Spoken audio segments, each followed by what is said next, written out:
I'm here with Jamie McCormick outside. The one and only. Outside Jamie the coffee shop. McCormick. So, love Amoeba. Live for it. What do you love most about Amoeba? Well, you know, it's funny because I was working at the Cafe Mediterranean right next door to the Amoeba. And Mark used to come in and one day he said, I'm going to open up the best record store in the world. And it was about a year before he opened up Amoeba. And he did open the best record store in the world. So it's very fun memories. I actually, if Amoeba would have opened, this is a true story, man. How do I do that? How do I possibly put it into words, man? But the truth is this: if Amoeba would have opened 5 years earlier, I probably would have never come to New York. Really? No, because the only reason I came here was to look for singles that I could not find in the Bay Area. And once Amoeba opened up, they were all available in Berkeley, so I didn't have to come to New York anymore. So yeah. if it weren't for Amoeba, I probably would have never made the excursions to New York City and fell in love with the city. I learned everything at the Cafe Mediterranean, man. I mean, the Med was like, back? New York. Hello? Shut up! No, it's a fireman. Right on, brother. Those are brothers. I can't say enough about the Cafe Mediterranean when it was run by the original owners. The state it's in today is an entirely different coffee shop. I'm not knocking it, but it is different. Yeah. But when I was working at the Med, it was actually, you know, one of the only places. When it first opened in the 50s, it was the only place on the West Coast that served espresso, other than Cafe Trieste. They opened up in the same year. They opened in 1956. I mean, they created espresso as we know it. The Cafe Latte was invented in the Mediterranean. There would be no Starbucks. There would be no mass love of espresso coffee if it weren't for the Mediterranean. And that's absolutely true. You know, a lot of people like to argue this, and it's not. Look, man, the Cafe Latte is not an Italian invention. Italians don't drink 12 ounces of milk. That shit was made by Lino Marin at the Cafe Mediterranean to please American palate. Yeah. And now it's in Italy because American tourists.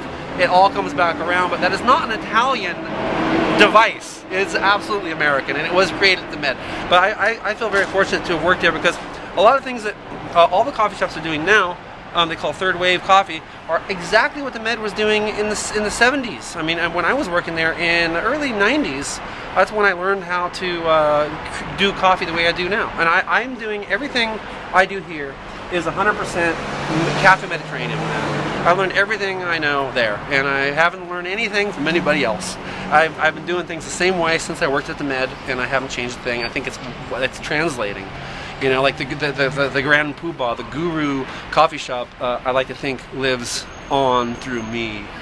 I'm very proud to say that because everybody knows me well, knows how dear.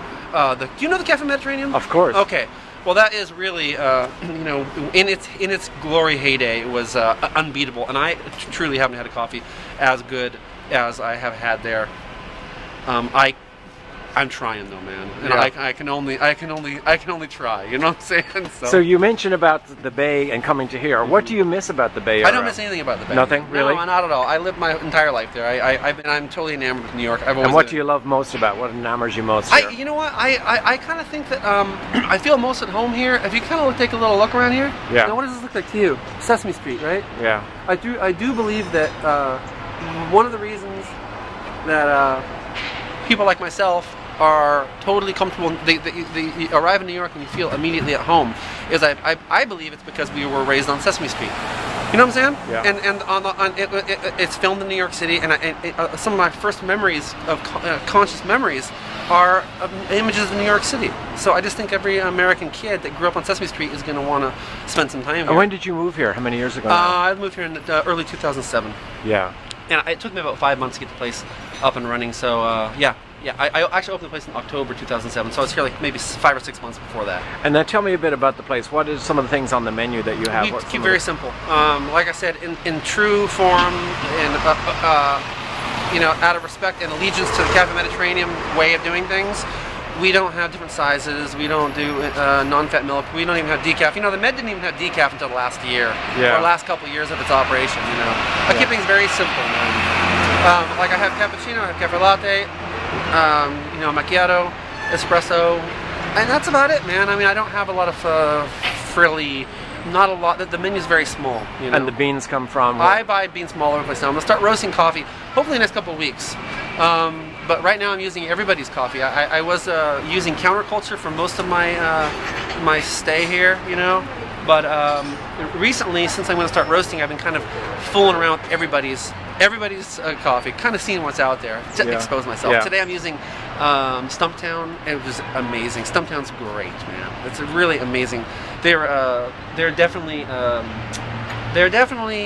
like a prototype for me. I mean, I really have a lot of respect for Stumptown, the way they do things. The staff's killer, the owner's cool, the coffee's amazing, they have their shit together. I mean, it's just unbelievable. And counterculture too. For so many years, they served me so well, but you know, since like I said, since I'm going to start roasting, I'm trying to venture out and experience other coffee. You know? So I can expand my palate also, you know. Now you have some foodstuffs also, and I've heard a lot of people talk about this, the olive oil bread that you have. Yeah. So olive oil cake. My girlfriend. Who bakes that? My girlfriend does all bake. She's at the park with a baby. I actually I kind of forgot about this, and we were at the park with the little one. Yeah. Okay. And I ran back. I was like, I go meet Billy J. But yeah.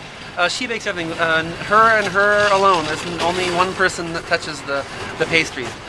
She's looking for an assistant right now, but as of now, no. It's just all her. Yeah. Okay. And it's all her. She makes everything up. It's all her. Her muse is fabulous. And then for the future, what do you see? You're going to expand, have them all over? I wouldn't mind having a couple of these, to tell you the truth. In New York? Manhattan, baby.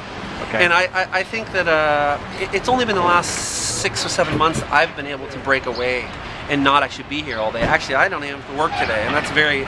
I'm not really used to. Because you're behind the counter a lot. All day. Yeah. I was every day, all day. But it's just recently these guys, the staff I have now, just killing it, totally making this coffee as beautifully as I ever could, and I'm really proud of them. And I don't feel like I need to be here.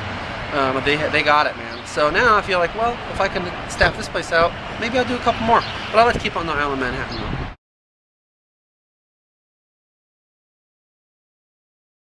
Oh, we have lots of Brazilian stuff, lots of R&B.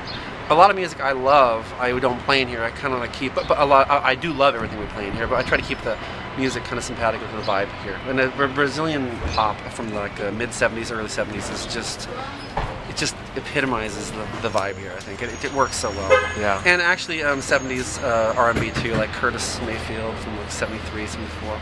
Unreal, man. Sure.